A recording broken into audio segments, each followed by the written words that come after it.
Hello, everybody. Welcome. Thank you for having me. My name is Joanna Suarez. I'm an anchor reporter for Noticias Telemundo, Telemundo Network. And I'm delighted to be here with you. And it's so nice, I have to say it, to see such a diverse group. An applause for that. Thank you so much. Thank you for being here. I want to welcome you to this panel on how to engage in community conversations about race in a manner that is where everybody feels seen, heard, and respected. We have a wonderful panel today. A round of applause for them, please. And today we're joined by Monica Haslip. She is the founder and executive director of Little Black Pearl, a nonprofit organization that aims to transform the lives of youth and their families through arts, culture, and entrepreneurship. Monica is also a racial healing practitioner and trainer. Thank you. Also with us today is Rabbi Jonah Pesner, one of the most influential rabbis in America. Rabbi Jonah Pesner is the director of the Religious Action Center for Reform Judaism, where he encourages the Jewish community to reach across the lines of race, class, faith for social justice. I would also like to welcome Reggie Legrand. Reggie is the director of leadership programs with the W.K. Kellogg Foundation, and he's also a racial healing practitioner. Welcome, Reggie. And last but not least, I would like to welcome Vicky Stott, also from the W.K. Kellogg Foundation, who is a senior program officer. She leads the foundation's racial equity and community engagement team. Thank you.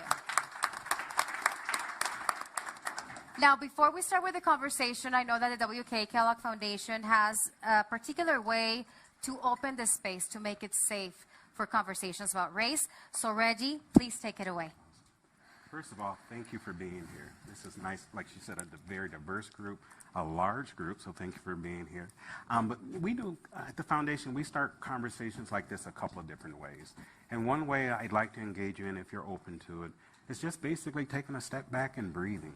And if you're comfortable with it, just take a moment, close your eyes if you're comfortable with it. Take a few breaths. Take a breath in. Take a breath out. This is an opportunity to just ground ourselves. So often, we move very fast, we think quickly, and we don't take a moment to just kind of transition into a conversation and transition out. We're on autopilot. And so as you're breathing, I'd like for you to just take a moment and pay attention to your breath. Is it fast? Is it slow?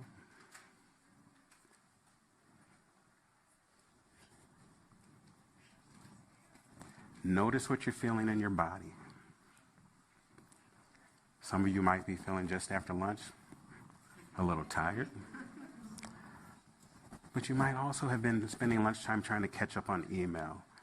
I'd like to offer you the opportunity to just step aside for a moment, name or note something that's calling your attention, and set it aside for a moment so you can just be present in this conversation with us today. Take another breath in. And as you release your breath and open your eyes, you too glance around the room and see the presence that's here.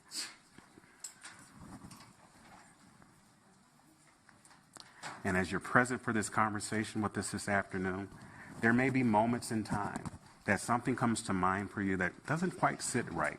And normally when we open conversations like this, we would have a set of general group agreements. Because we're kind of in a condensed time, I'm going to offer you one. And sometimes when things get challenging or might be difficult, I would offer you to turn to wonder. Turn to wonder and say, I wonder what brought Jocelyn to this moment. I'm wondering why Ariel has that thought, or why Monica shared that perspective. What's going on within me that's maybe triggering something or making me think I have a reaction to that? And sit with it. And that's the moment to just kind of be present with your emotions and your feelings as we transition to these conversations. Because as we know, racial conversations, racial healing, it's a journey and can oftentimes be challenging. But as I turn it back over to John, I just want to thank you for participating and ask you to take another breath and thank you for being here. Reggie, thank you for that. So insightful. Thank you for that. Thank you. So let's take it away. Why are we here? Why are we talking about this? The impacts of systemic racism are felt today, individually and collectively. Reggie, I want to start with you. Can you give us some examples and why this matters to us all? I think as we look at the current context that we all live in, we can point to a number of different things that cause our attention, that we can step back and say, there's some opportunity here for us to have conversation around equity. We look at politics. We look at poverty. We look at education. There's so many different things we could call our attention. But for us at the W.K. Kellogg Foundation, one of those areas that we focus on a lot is children. Our CEO president, when she took over as president of the organization, said, it's not about me. It's not about you. It's about the children. And as we think about children and we look at what's going on currently in the world, sometimes it makes it hard to just watch the news. And it's somewhere in that gap between what we see on TV and what we're hoping to talk with you about today, where we can have conversations around hope. We can have conversations around racial equity. You know, one of the things that I often talk about is a quote from the Maasai tribe. And what they talk about is Kasarian Injera. And it's a quote that says, are the children well? In the village, they say that to each other. Are the children well? And the response would be Septia Injara. The children are all well. And I got to be honest. I think sometimes, often, for quite a while, I have a hard time saying all the children are well. And I think that's something that we all have in common here. In one way, shape, form, or the other, whether we have kids, whether you teach kids, however you connect with children and families, we all care about children and their well-being and their future. And so as I think about the importance of these conversations, that's the space that I come from personally, from my experience in juvenile justice, education, health, but I think, and our foundation. But I think it's something we all care about, the future of our children. So I would lead with that in terms of what I think is one of the most important things for us to spend some time talking about. And Reggie, before we start talking about some of those strategies that we can implement at home, I want to go with you, Monica, and ask you about what is racial healing and why is it at the heart of racial equity? Racial healing is an opportunity for us to bring people together, to share their authentic stories, and to have the opportunity to deeply listen to one another so we can find our common humanity. And what's important to that and how that relates to racial equity is that, you know, as we deepen relationships, we provide an opportunity for people to make different decisions. So racial equity is the work, and racial healing anchors that work. It provides opportunities for people to build relationships, deepen relationships. So when we start to do the work of transformation and systems change, you know, that's heavy lifting and that's heavy work. And so it requires that we have invested the time in building and strengthening relationships. So when we get to those difficult moments, we can actually rely on the trust that we've built with each other. And that's just something that we really haven't been invited to do in this country or in general. Relationship building, most of what has happened in the past has been about separation and keeping us separated. Racial healing is an opportunity for us to intentionally build relationships so that we can do the work that's necessary for us to affect change. And at the WK Foundation, you're guided by the framework of truth, racial healing, and transformation.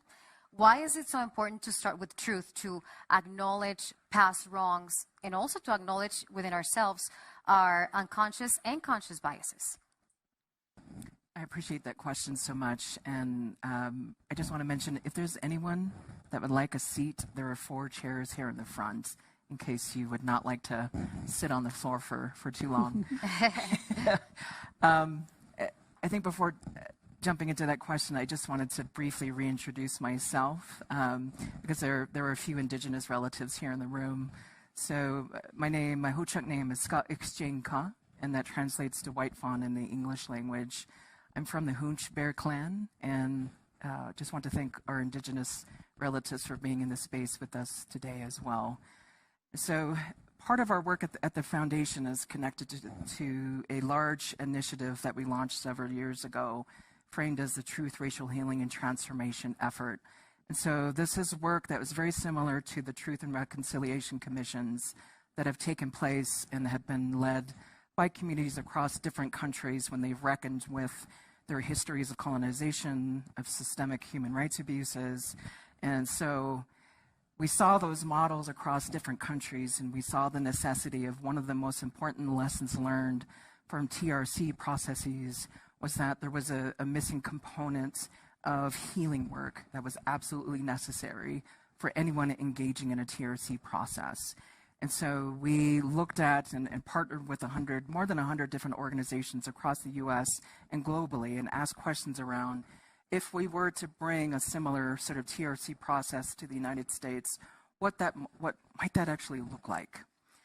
And so that TRC process, through advice and guidance from hundreds of individuals to the Kellogg Foundation, was to create the Truth, Racial Healing, and Transformation framework.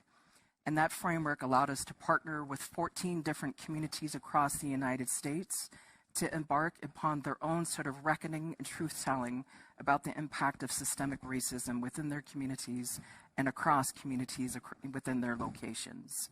And so it's been an extensive endeavor across many, many years that we've been immersed in this work.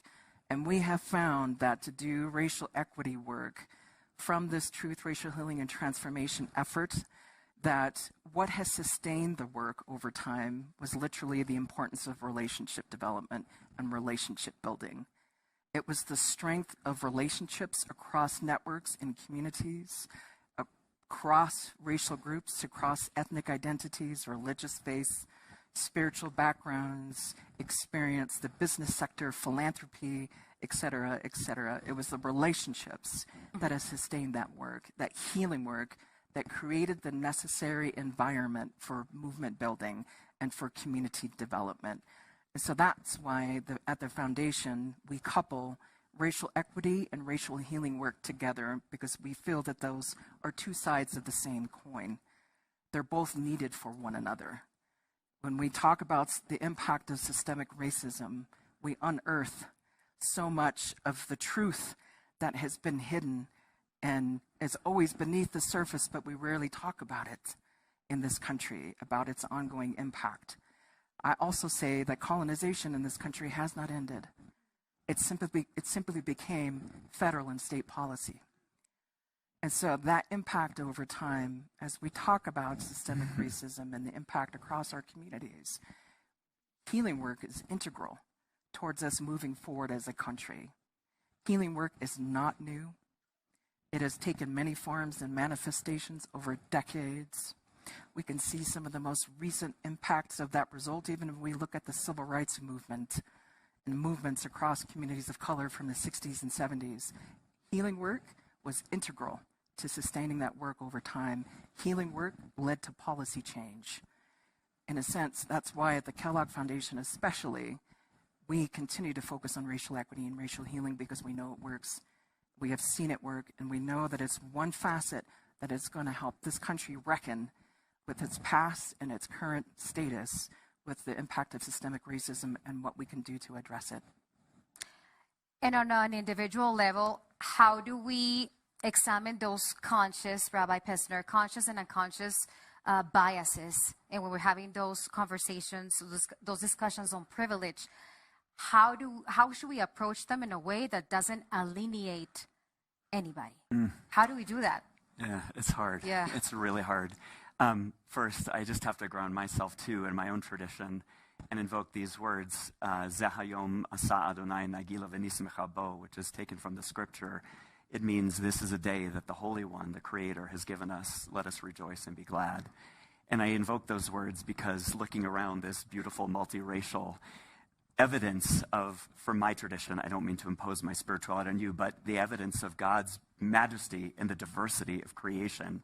I'm rooted in this rabbinic teaching that says when God created the first human, taking all of the clay from the land to make the person and breathe life into them, God used black soil and white sand and yellow loam and red clay in order that the first human would reflect the multiracial reality that we live in. And note, the ancient rabbis were not colorblind. They acknowledged God created us beautifully differently. And so part of the reckoning of implicit bias and the self-awareness is to recognize that we're all created as vessels of something bigger than ourselves, and that we can only understand both our own identities and our own experiences, both of joy and love, but our experiences of oppression and of suffering, if we open ourselves both to our own real experiences through the healing process where we surface our own stories. And then the theme you've heard so far is relationships. So deep breath when we confront our own racism and the ways in which we've been complicit with oppression. Deep breath. It's partly about being open to the way in which we have inadvertently created harm for other people. And the only way we can know that is by listening and by learning and remembering the other human on the other side of the conversation is created in God's image, just as you're created in God's image. So when I say it's difficult, and I say deep breath, if we start with, well, that's racist, white people might get upset. And if we invite people into conversation, self-reflection, and an invitation to do what Monica so beautifully said, to first begin grounding ourselves in our own experiences of oppression, our own experiences of injustice, and then to be open to listen to the ways in which other people have experienced us, then we begin to become aware of the ways in which our behaviors, which are not because we're bad people, they're behaviors that are shaped by the policies, by the culture, by what we see on TV, by what we experience in our childhood. They all inform the things that we then do. And we can only interrogate that and dismantle it if we're actually open to doing that. I also want to acknowledge, when you lifted up the way in which segregation has been perpetuated by policy, there was a gasp in the room. I just want to notice that gasp and invite us to think a little bit more about what's happening for people and thinking about the reality that we're actually living in right now. The change we want to see outside, we have to start within. I want to share with you something. In the Hispanic community, we have a lot of work to do. There's a lot of discrimination within our community. And I want to ask you, at home, when we have those tias, those abuelitas that say those racial insensitive expressions, or that reinforce that narrative, those stereotypes, and then our children are there and are absorbing all this, how do we go about approaching those conversations, Rabbi Persner? You know, let me speak for a second as a Jewish person. I hear this from white Jewish people, and I should acknowledge, by the way, the Jewish community is very diverse. 15% of Jews are not white. We have black Jews and brown Jews and Asian Jews and Latino Jews and Mizrahi Jews and Jews of all hues. But for white Jews, okay? Yes, Jews of all hues. And I often hear from my white Jewish family, well, we're not white, we're Jewish. We're not white, we're Jewish. Now, what do they mean by that? So my grandma Fanny, who came to this country with nothing when she was 16, was escaping the violent pogroms of Europe. And as I said in the earlier panel, just this weekend, there was some kind of attack or protest by Nazis on a synagogue in Macon, Georgia. Now, these are people who are anti-gay, they're white supremacists, they're racist, right? So those white Jews of Macon, Georgia don't feel any safer than any other oppressed minority.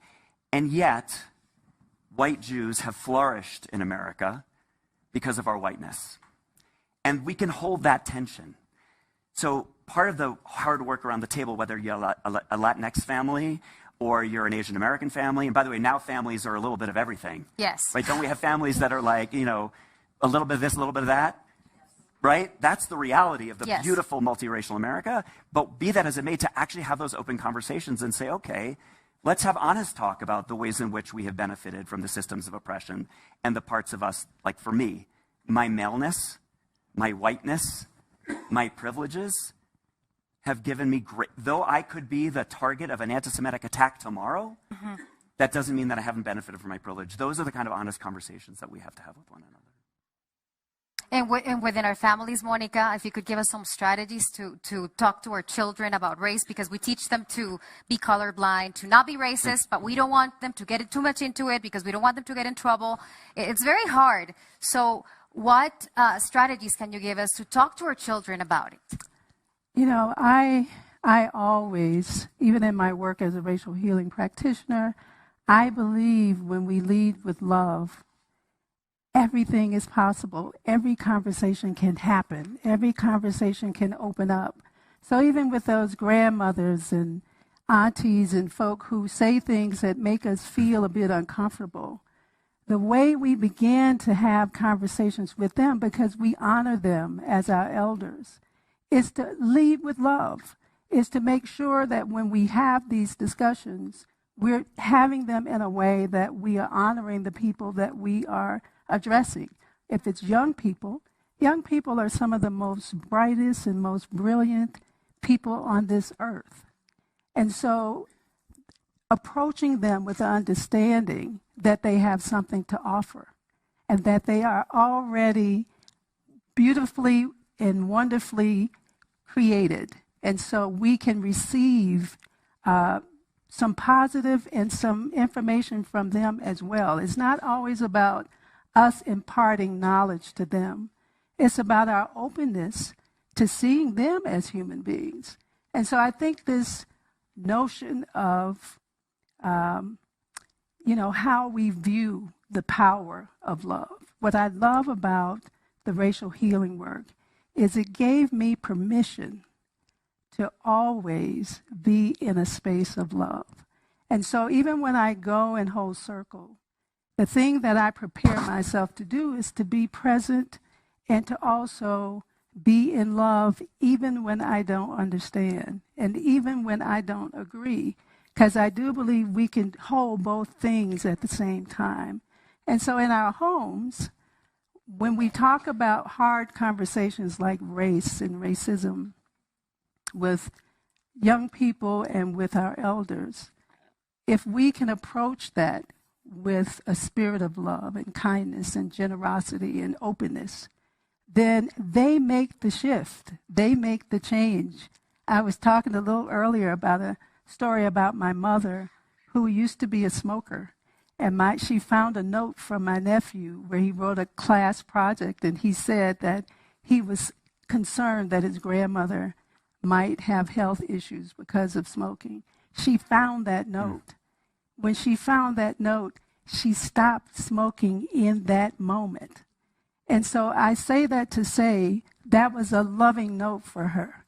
She understood that he was concerned about her health.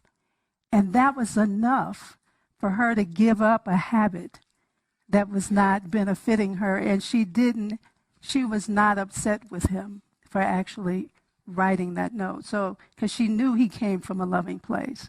So I think every time we approach anything with love, with our elders and with our young people, we'll get something positive back. Thank you, Monica. And Vicky, now let's move towards in community and organizations, corporations, in a time where we're so divided here in this country, where it's only going to get worse in the near future. How do we initiate those racial healing conversations? How should we approach them? Walk us through the process. Yeah, I think that particular question, it impacts and affects every single one of us, especially when we think about the organizations in which we work within, the communities that we come from, sort of the construct that we're managing and mitigating. And there's one sort of example that I want to lift up in this moment, and that's the community of Buffalo. In Buffalo, if you recall, there was a violent mass shooting where communities of color were targeted. Many people lost their lives, many families were impacted, devastating loss of life. And in the community of Buffalo, that is actually one of the communities where we have a truth and racial healing and transformation program through the Buffalo Community Foundation. And that community in particular was, because they had been so immersed in doing racial healing work and addressing systemic racism within Buffalo, they were able to be responsive on the ground and address community issues in the moment because they had been able to do the work. They had built enough relationships across the community where an entire network was able to come together and be responsive to the needs of the families and the individuals that had lost their lives and were murdered. And in that sense, and when I think about a community and an organization that had done the work of racial healing, they were able to turn the tide in some respects and address to the direct impact of what systemic racism looks like, a manifestation of violence that comes from what happens when we dehumanize each other. And in a sense, that sort of an organization had the necessary tools and the capacity to be able to be responsive because they had built the trust and the relationships that were necessary to be able to take care of a community that was in direct need and direct response to racialized violence. And so in that respect, when we talk about what is needed inside organizations, each and every single one of us plays a role inside our organizations in showing up in this kind of work. Each person, every single one of you, is necessary for this kind of change and transformation that is needed. One part of this healing work is about learning how to love ourselves as human beings. Because we live in a world where we're actually walking around, for the most part, unconscious. In some sense, we take in so much of what the system represents, and we're unconscious about that. And we perpetuate it, and we're unconscious about it. And so what do we need to do within ourselves to recognize how this system has impacted each and every single one of us? What do we need to do to heal inside? Because what we bring into an organization is what gets perpetuated in our relationships with each other, how we see each other, how we interact with one another in the workplace, in the community, within our own families.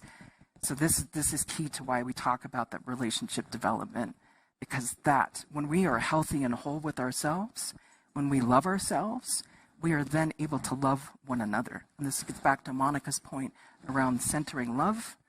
I know that it sounds meta, right? Love is huge, and it encapsulates a lot. It encompasses so much within ourselves. But as human beings, we have every capacity within ourselves to heal and also to heal each other. And Reggie, when initiating those conversations, walk me through that process. Thank you. I think, one of the things that I'd like to ask the group, and you just kind of think about it. If I go back to what I talked about earlier on, about turn to wonder, think about a family member or a colleague that you've probably had an uncomfortable conversation with, or you heard something you weren't comfortable with, and you just kind of walked away from it. Am I right? Can you relate? Mm-hmm. Yeah. And so, the question would be, what might you do to go back and have that conversation? I believe a couple of things. Number one, we all have choices. And one of the choices that I've made as a healing practitioner is not to step over those moments, but to lean in, and have a conversation with that particular person. I think the other thing is the belief that people can change, and if they can't change in that moment, they're on their journey too. And as they're on their journey, and if we don't have a conversation with them, where will they end on that journey? And oftentimes it's just helping them to think a little differently, setting the seed of hope, setting the seed of understanding something from a different perspective. I was holding space for a conversation with the team, and during the conversation I was processing some recent tragic events in the community with a black young man. And as the team was talking, at one point, one of the black women said, "You know what? Whenever we have these conversations, the only people that speak are the African-American women." And, I don't know, whether you're a friend or foe when you're just sitting there listening. And someone in the group, and she said, that makes me uncomfortable. I don't understand that. And at that point, and again, this is a team that had been in relationship, that had been having conversation and building that muscle for deep conversation. And at that point, I think it was a transformative moment where one of the white women said, "You know what? I feel that oftentimes when we're in these conversations, white people are always the ones to speak up first, and oftentimes with the wrong thing." And she said, "So I lay back and figured this is the space for, people that have that experience to speak." And they had a dialogue about why that was not right, why I needed to hear your voice too. Because if I don't hear your conversation, if I don't know what conversation you're going home to have with your children, then I'm feeling I'm just left out here hanging by myself. And then I shut down. they opened up to a beautiful conversation, not just in that moment, but it took the team to another level. And so I do believe that if we can, create the space and hold that space for safe conversation and safety, we can agree to disagree. We can agree to share different perspectives, but it does come with building trust. And I think the follow-up to some of those conversations have to be with permission. And I think what I've always encouraged people is if Sylvia says to something in the circle or in the conversation that makes me uncomfortable and I want to follow up, I have to ask Sylvia, can I follow up with you on that conversation we had earlier today? Seeking permission. But I also think it's important for permission to be wrong. Because we don't know everything.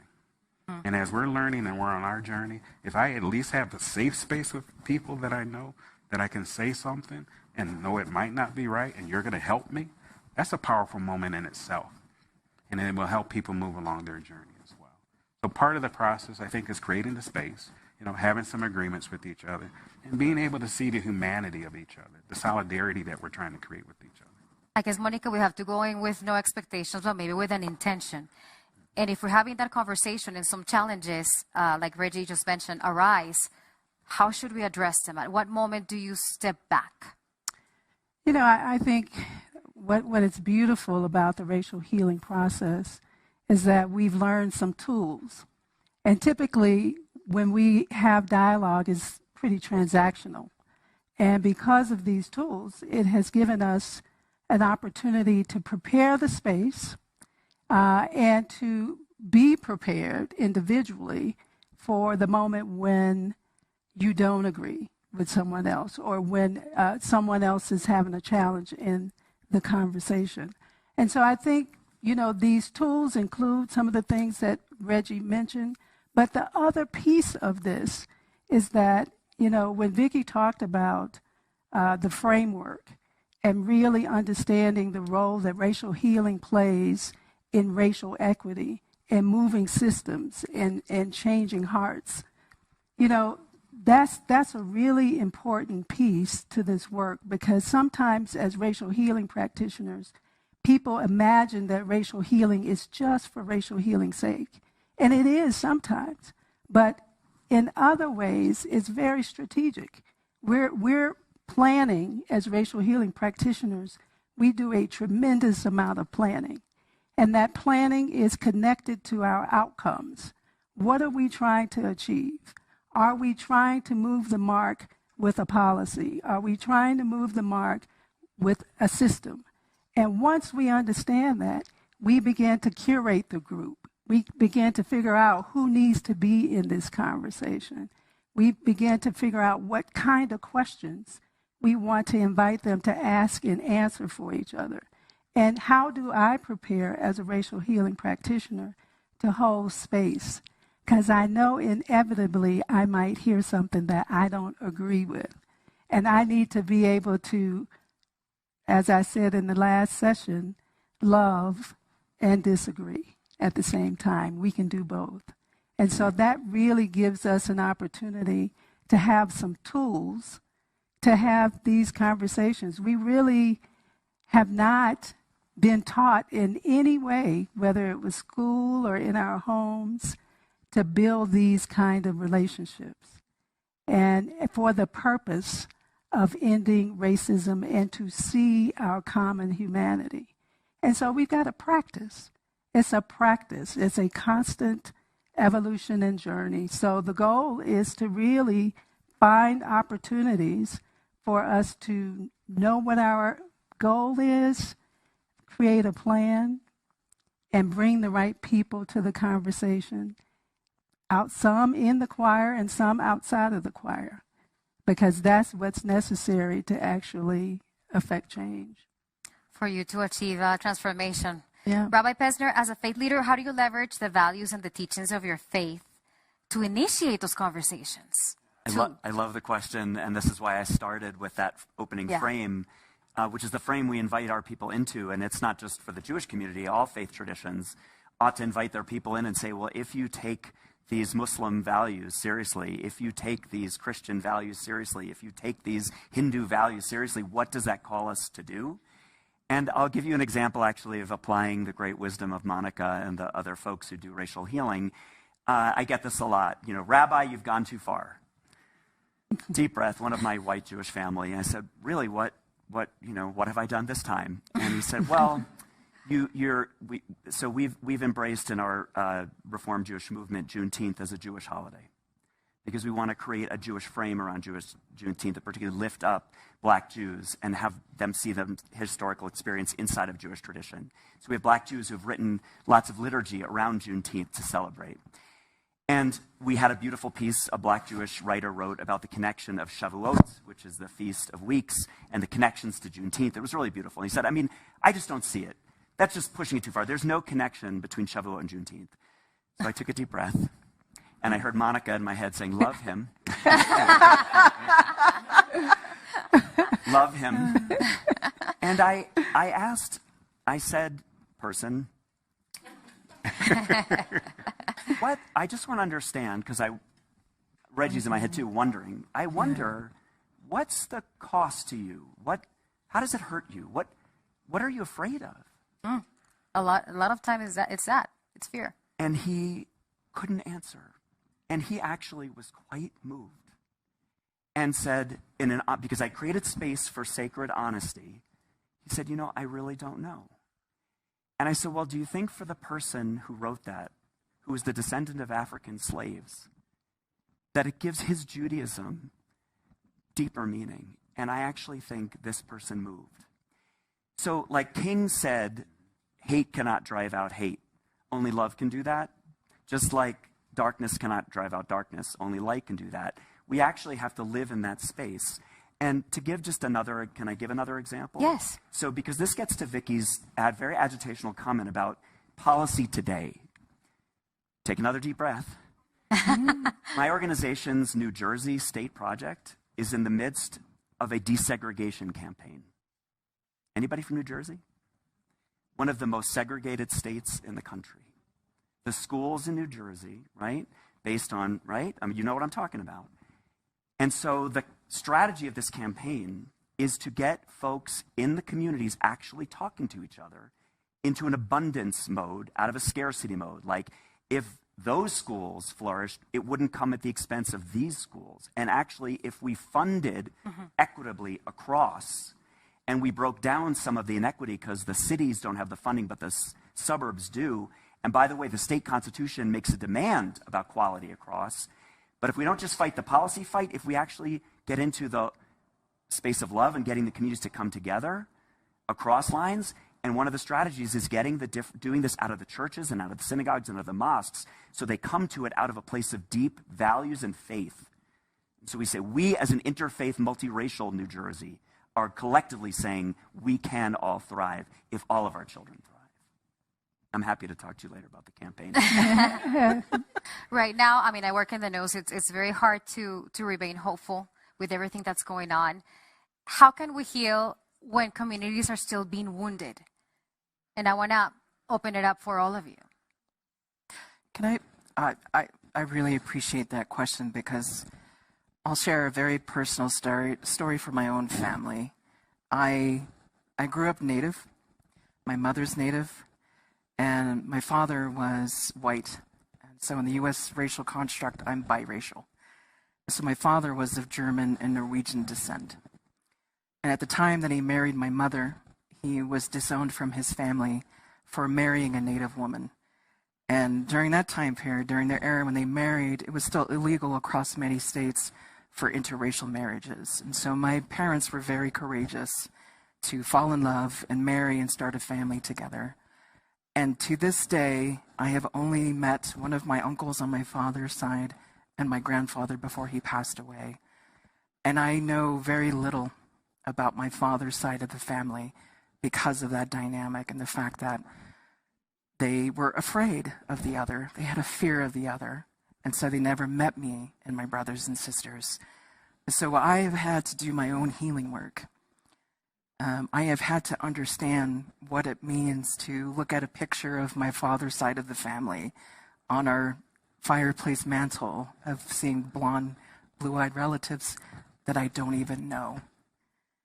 And I hold out hope, and I have such love for my father's side of the family, even though I have never gotten to know them or understand who they are. I hold out hope that maybe one day, maybe through the work that I'm doing, the legacy that I'm able to leave behind with this kind of work, that maybe someday on my father's side of the family, that they will be able to see me and my mother and my brothers and sisters as human beings. And they will be able to love us like we love them.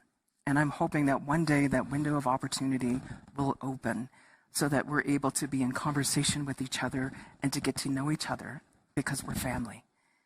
And so for me, when I think about that divisiveness, I know it's possible to work towards that change and that transformation and to heal our own families, because that divisiveness exists within our own families. So there are ways and practices that can help mend that. And sometimes it will take time. But I still hold on to that hope and love because I know that transformation and change is possible. I do want to give the audience some opportunity to ask some questions. So, Reggie, how do we remain hopeful to close the session? Yeah. You know, there's a quote I become very fond of I'd like to share with you as we go into quick Q&A.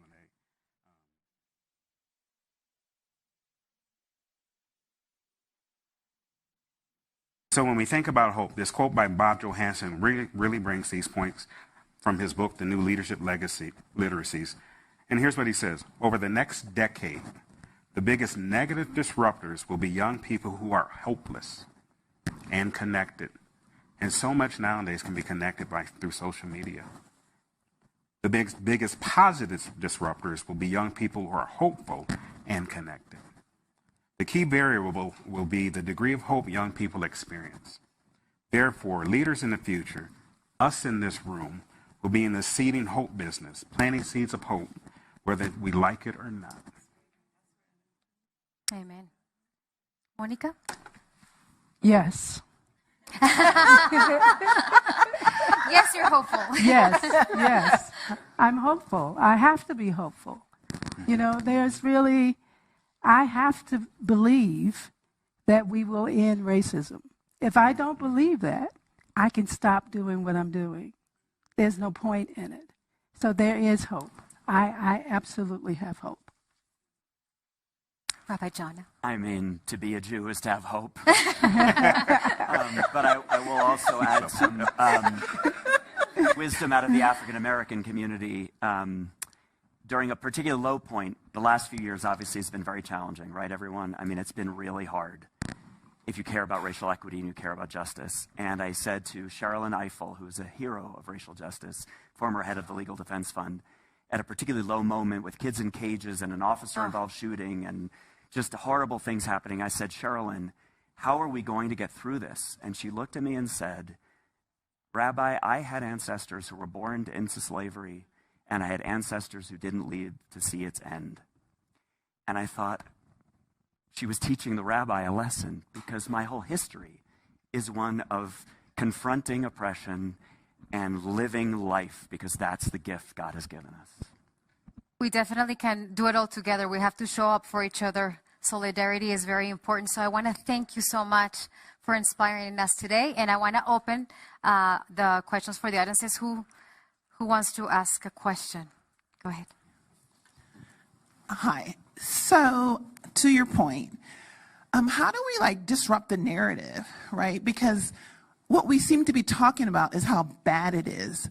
And so I wonder, how do you lift up the stories where it's going well and where people are making transformational change? And how do we reject the premise as that this is the worst we've ever seen, when I know my grandfather was the youngest son of a man who owned slaves?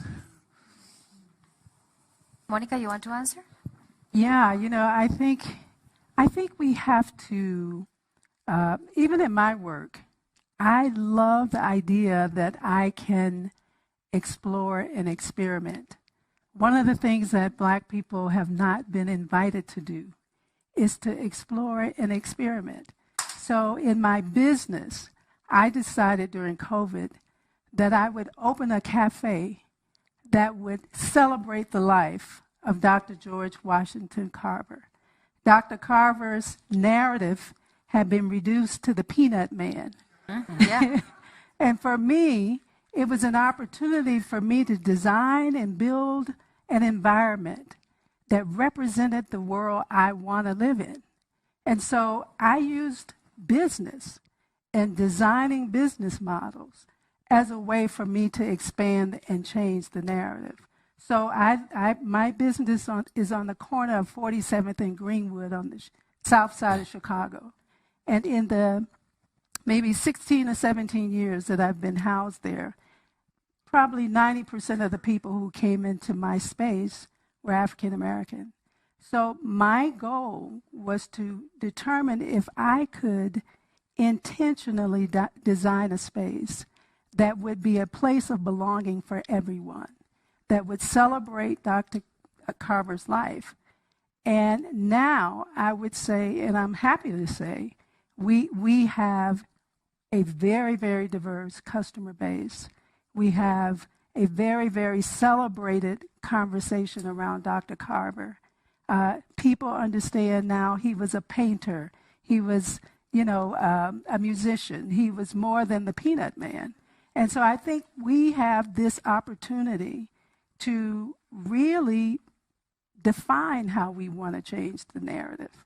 And it doesn't have to always come through the same vehicles that we're used to, because some of those vehicles are really stuck in these bad systems.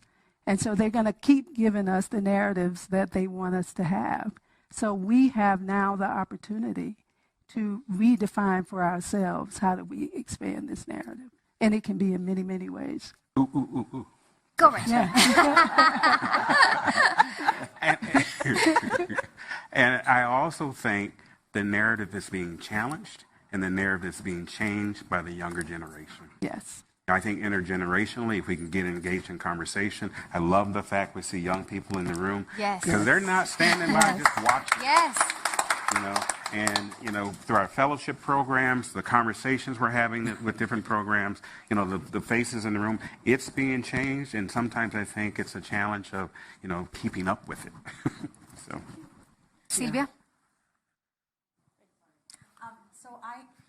I'm from El Paso, Texas, where we had a horrifying shooting.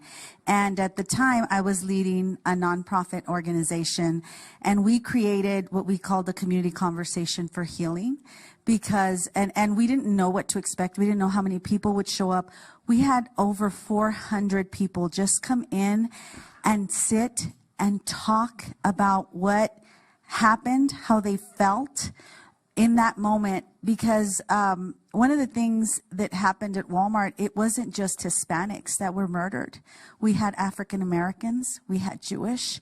It affected every single group. And then they came for me, is that kind of the feeling that we had around there. So when we decided to have this community healing, and it was incredibly powerful, we partnered with our Black community. We partnered with our Jewish community. We didn't forget our Native American community. And we all came together to talk about how the pain felt. But then we came across that bridge to decide what were the things that we needed to think about. And you know what we came to is love. It's forgiveness, partnership, and working together. So when you talk about healing, and this session has just been so invigorating to my soul, I just want to say that to you, because coming from a community where there was so much pain, and the pain that I'm sure many others have felt here as well, knowing that there is a space for racial healing, for healing against violence. And it's something we can't depend on others to do, because if we had sat there and waited for somebody else to decide that there was going to be a conversation of healing, we might still be waiting. But when we partnered with our friends, with our rabbis, with our pastors, and said, we have to create that in ourselves, that's where healing came. So my question for you is, how are you partnering with other groups to try to bring this racial healing, this community healing together?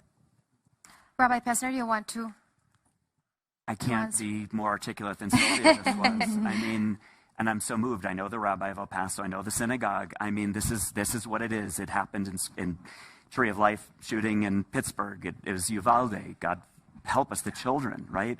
It's in Buffalo, and it is this, and I'm gonna say it, the great replacement lie, right? It is this idea that there is a global campaign organized by Jews to turn America black, brown, and Muslim through immigration policy and elections, okay? It is a lie. It is not a conspiracy theory.